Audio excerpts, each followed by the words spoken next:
My name is Matilda and I'm a tour guide with Free Tours by Foot. Today I'm taking you on a virtual tour, but rather than by foot, we will be taking a public bus, one of London's iconic double-deckers.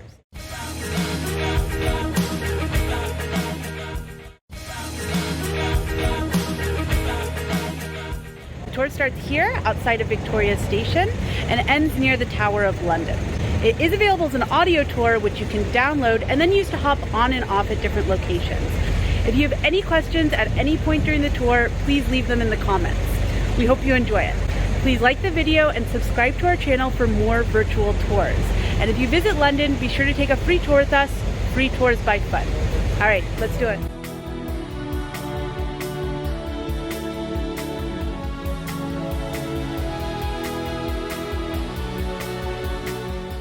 The audio tour app starts with Westminster Cathedral, which is a few minutes away. The tour is narrated by Free Tours by Foot London guide Margaret. If you decide to take the audio tour, we have notes where to hop off to explore a location, but for this virtual tour, we'll be staying on the bus.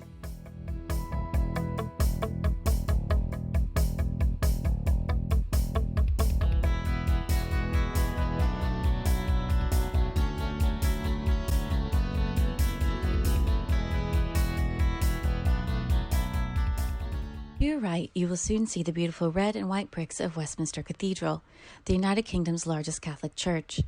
Designed by John Francis Bentley in the Neo-Byzantine style, this is the Catholic counterpart to the Anglican Westminster Abbey, the Church of England being an Anglican organization with the monarch at the head. The cathedral opened in 1903, 1 year after Bentley's death, and the interior was decorated after his passing, filled with beautiful mosaics throughout. The cathedral is open to visitors, and it's possible to visit the viewing gallery at the top of the tower.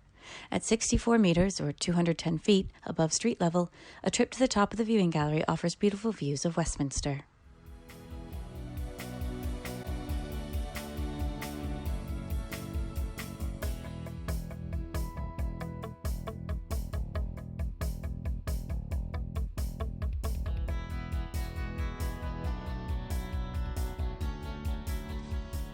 We will shortly be arriving at Westminster Abbey, which you will see on your right, one of the most famous churches in the world. The land that it sits on has been a site of worship for over 1,400 years, and the current version was begun by King Henry III in 1245, although work continues on it to this day. All but 2 British monarchs have had their coronation ceremonies here, a tradition begun in 1066 by William the Conqueror. The Abbey has also seen a number of royal weddings, including that of Queen Elizabeth II to Prince Philip in 1947 and Prince William to Catherine Middleton in 2011. The Abbey is also a popular burial site for monarchs, and inside you will find the tombs of many kings and queens, including King Edward III, Henry VIII's fourth wife, Anne of Cleves, as well as his daughters, Queen Mary I and Queen Elizabeth I, King Charles II, Queen Anne, and Mary, Queen of Scots, just to name a few. There is also non-royalty buried here, including many authors, playwrights, poets, and actors, such as Geoffrey Chaucer, Charles Dickens, George Frederick Handel, Thomas Hardy, Laurence Olivier, and Alfred Tennyson. Also buried here are 8 British Prime Ministers and scientists such as Isaac Newton, Charles Darwin, and Stephen Hawking. There's a fee to tour Westminster Abbey, but it is still a working church, and services can be attended by the general public free of charge.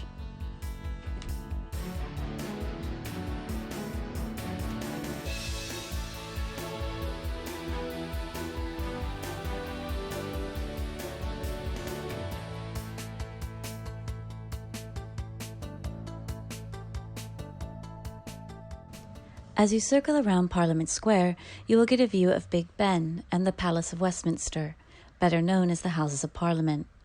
The majority of the stonework you will see dates from the 19th century and was designed by architect Charles Barry to replace the original medieval palace which had been lost in a fire.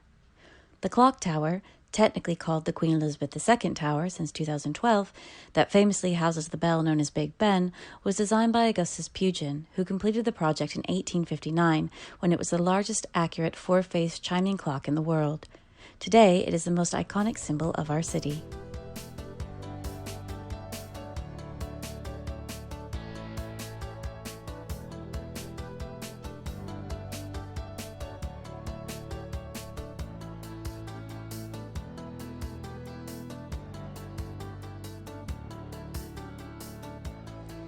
You will now be traveling up the street known as Whitehall, named after a royal palace that stood here from 1530 to 1698 that was a favorite of King Henry VIII.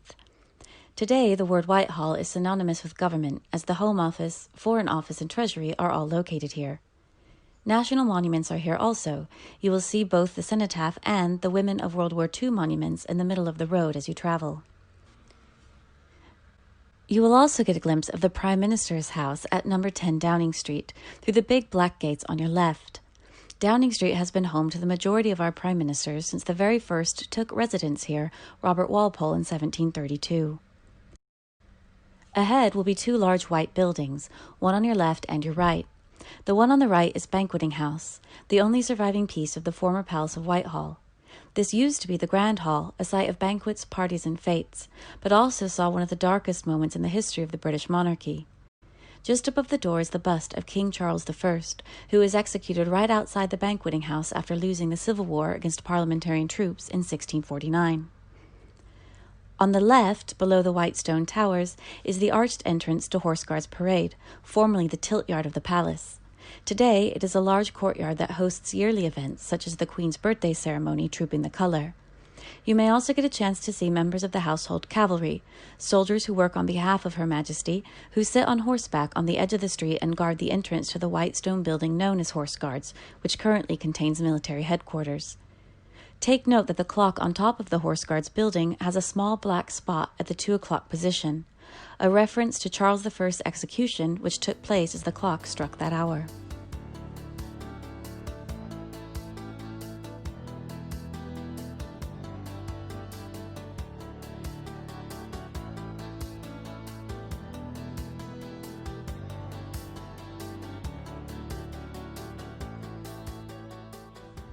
You are now about to pass by Trafalgar Square, a style public square named after the Battle of Trafalgar in 1805. Most of the statues you see around the square depict people involved with the Battle of Trafalgar, and the victorious Admiral Lord Nelson, who led the British Navy to victory and died in the process, stands on top of the column. At the top corner to the left of the square is the Fourth Plinth, home of the Fourth Plinth Project, a scheme that sees works by various artists displayed in the square, changing every year or two. Dominating the top of the square is the National Gallery and the National Portrait Gallery, both of which have free admission. Originally designed to be a showcase for art and commemoration of the Battle of Trafalgar, today Trafalgar Square is a popular place for community gatherings. The square has seen political demonstrations, anti-war protests, celebrations at the end of the Second World War, West End performances, TV and movie filming, New Year's Eve parties, the premiere of the final Harry Potter film, and it is also the home of London's Christmas tree, a yearly gift from Norway as a thank you for British support during World War II.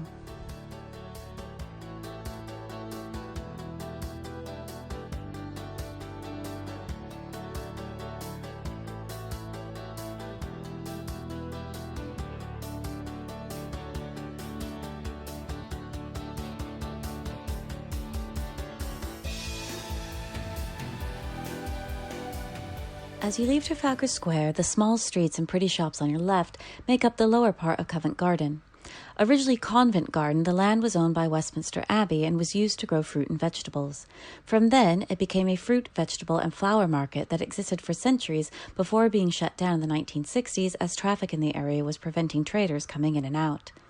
Covent Garden was revitalized in the 1980s as a shopping center and regained its status as a market, although not focused on fruit and vegetables, but art, handmade goods, clothing, and bric-a-brac. Today, Covent Garden is known not only as a market, but as a hub of luxury shops, street artists and performers, and myriad restaurants and bars. The area also makes up what is known as the West End, London's theatre district. In the 17th and 18th centuries, a number of theatres were erected in the area as wealthy Londoners began traveling to the west part of town for entertainment. That industry has absolutely boomed, and as you travel, you will notice theatres on the right and left of you, many of which are originals that are centuries old.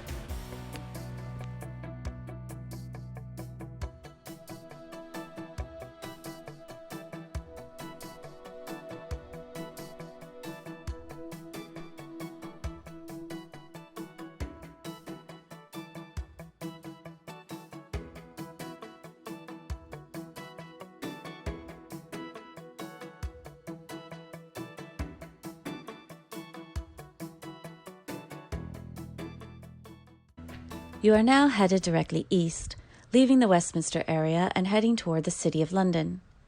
Technically speaking, the City of London is only 1 square mile, the start of which we will point out to you, and the end of which is the Tower of London. Currently, you are in the City of Westminster, but this will soon change. Aside from a monument that marks the eastern entrance to the City of London, you would not realize you had moved from one city into another. However, the way things operate in the City of London is entirely different than the way they operate throughout the rest of London. Although the square mile has a resident population of only 9,000 people, compared to the nearly 10 million citizens who live in the rest of the capital, it has a daily workforce of an estimated 400,000, who all commute into the city every day. To look after all these people, commerce, and business, the City of London has their own individual organizations and offices that operate. For example, London has a mayor, who at the time of recording in 2020 is Mr. Sadiq Khan, while the City of London has their own mayor, known as the Right Honourable Lord Mayor, only responsible for this part of town and with no power elsewhere in the capital. Also, London has a police force known as the Metropolitan Police, but the City of London have their own separate police force known as the City of London Police. As you head towards the City of London, you're actually travelling back in time. For centuries, the Westminster area was considered the countryside outside of London. It wasn't until the 17th century that London started expanding westwards after King William III, who had breathing problems, began construction on Kensington Palace in an effort to get away from the dirt and pollution of the city. The King's presence in the far western reaches brought many wealthy Londoners outside of the city limits, and slowly places like Kensington, Chelsea, Mayfair, and parts of Westminster grew together to create the London we know today.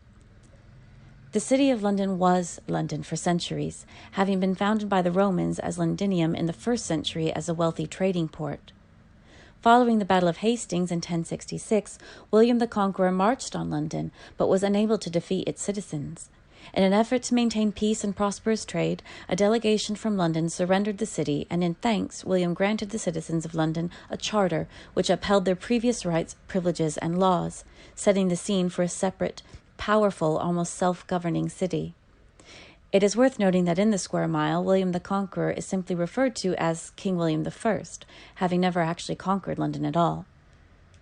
If you want to learn more about the City of London, consider joining us on our regularly scheduled City of London guided walking tours, or download our audio guide version.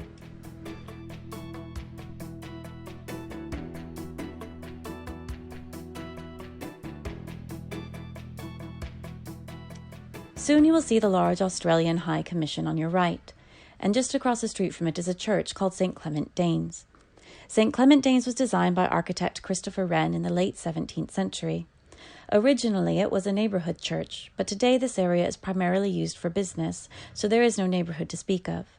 Today, the church is the official site of worship for the Royal Air Force, and as you pass by, take a look to your right, and you will see the bomb damage left behind by the Blitz in World War II, left as a permanent reminder and memorial to those who lost their lives here in London or while serving in the Royal Air Force. The huge building that looks like a royal palace on your left is the Royal Courts of Justice, the highest strictly civil court in the United Kingdom. The design of the building is neo-Gothic, or New Gothic, a revival of an architectural style from centuries before. This style was very popular in the Victorian era, and throughout the 1800s, many British buildings were designed to look like medieval palaces. Don't be fooled. The Royal Courts of Justice were built in the 1870s, and they have never been residential. Directly opposite the Royal Courts of Justice on your right is the original Twinings Tea Shop. Originally built in 1706, they have been selling tea ever since. Just above the doorway, you may be able to spot a small crest flanked by a lion and a unicorn. This is the coat of arms of Queen Elizabeth II and lets us know that Her Majesty drinks Twinings tea. As you travel along the mass of the Royal Courts of Justice, you will pass a monument in the middle of the street with a dragon on the top and a statue of King Edward VII on the side. This is Temple Bar, the official marker point of the boundary of the City of London. You are now travelling down Fleet Street, named after the River Fleet, a tributary of the Thames that flows underneath. Fleet Street actually sits directly on top of a Roman road that used to connect the south coast to the western countryside, which means people have been travelling up and down Fleet Street for the last 2 millennia. You may recognize the name. Some people know it from the legend of Sweeney Todd, the demon barber of Fleet Street, a thankfully fictional character, or because of the street's association with the press. In the 16th century, the first printing press in England was operating in a small printing shop just off of Fleet Street near Shoe Lane. Drawn by this, more printers and publishers began moving to the area, and in 1702, the first issue of London's first daily newspaper, the Daily Courant, was published in Fleet Street. By the 20th century, this entire area was dominated by the national press and related industries, although a mass exodus began in the 1980s when many companies moved toward the new Canary Wharf for more space and modern equipment. However, the name Fleet Street is, to this day, still synonymous with the printing and publishing industry.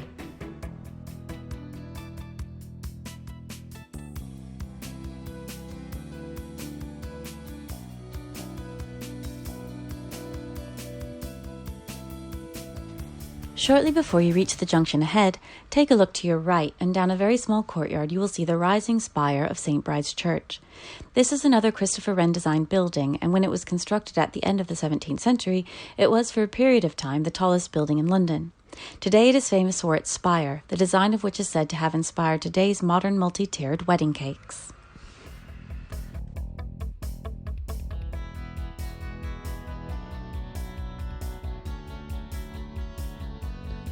You are now climbing the hill towards St. Paul's Cathedral, but if you look to your left, right before all bar 1 on the corner, you will get a glimpse of the statue of Lady Justice atop the Old Bailey, London's highest strictly criminal court, which has been operating here, in one form or another, since 1585. Straight ahead of you rises the dome of St. Paul's, Christopher Wren's masterpiece. You will notice a statue in front of the church. The figure you see is Queen Anne, who was on the throne at the time the cathedral, as you see it, was completed. However, there's actually been a site of worship on this exact location for the last 1,000 years, which means there have been many St. Paul's cathedrals. This is just the most recent. But by recent, we still mean over 300 years old. The cathedral was officially opened by Parliament on Christmas Day in the year 1711. Since its construction, St. Paul's has seen many landmark occasions. In 2012, Queen Elizabeth II celebrated her Diamond Jubilee, her 60th year on the throne, with a special service of Thanksgiving here. Queen Victoria did the same at her Diamond Jubilee, the first one the country had ever seen, in 1897. St. Paul's has also hosted weddings, the biggest and most iconic of which was that of Prince Charles and Princess Diana in 1981.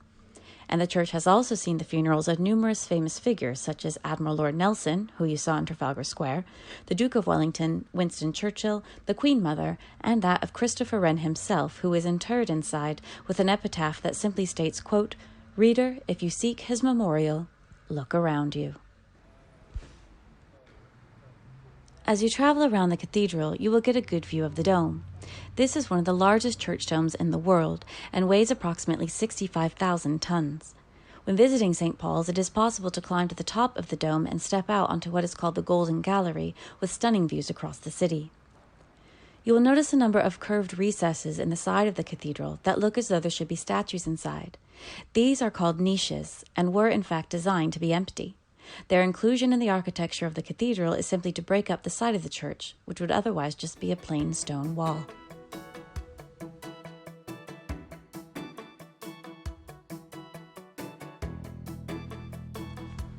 It is worth a mention here that as you continue east, the architecture will slowly change. During the Blitz, the air raids on London carried out by the German Air Force, London was bombed severely and many historical buildings were ruined beyond repair. St. Paul's survived, with many historians claiming it was deliberately saved by the German Air Force, as they needed its standing to be used as a landmark when they were flying over London, but very little else in this area made it out unscathed. In fact, the east of London suffered far worse than the west during the war, for two reasons. Firstly, the aircraft were dropping the bombs while traveling east to west, following the river into the city, which meant they started dropping bombs in the east and had no more ammunition left by the time they made it to the west. Secondly, London's wartime infrastructure, such as dockyards, warehouses, shipping rooms, and ammunition factories, were based in the east, which made it a huge target over the more residential west. This is why you will slowly begin to see more glass, steel, and skyscrapers as you go. This part of London was heavily rebuilt after the tragedies of the Second World War, which makes the City of London an interesting place that contains the oldest streets in the city with some of the newest buildings in the country.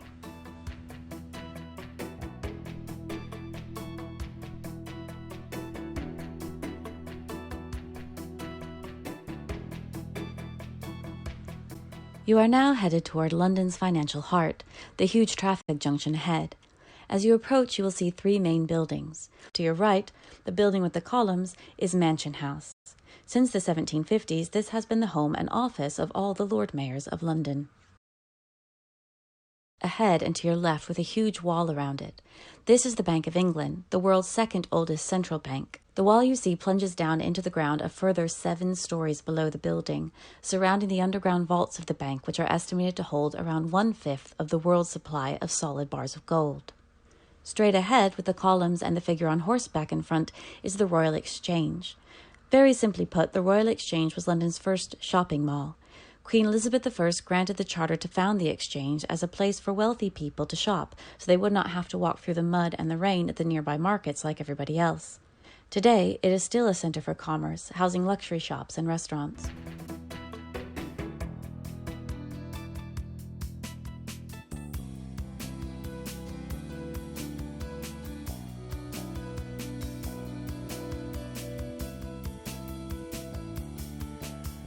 As you travel down the street, you will see the end of your bus journey, the large stone column with the golden statue on top.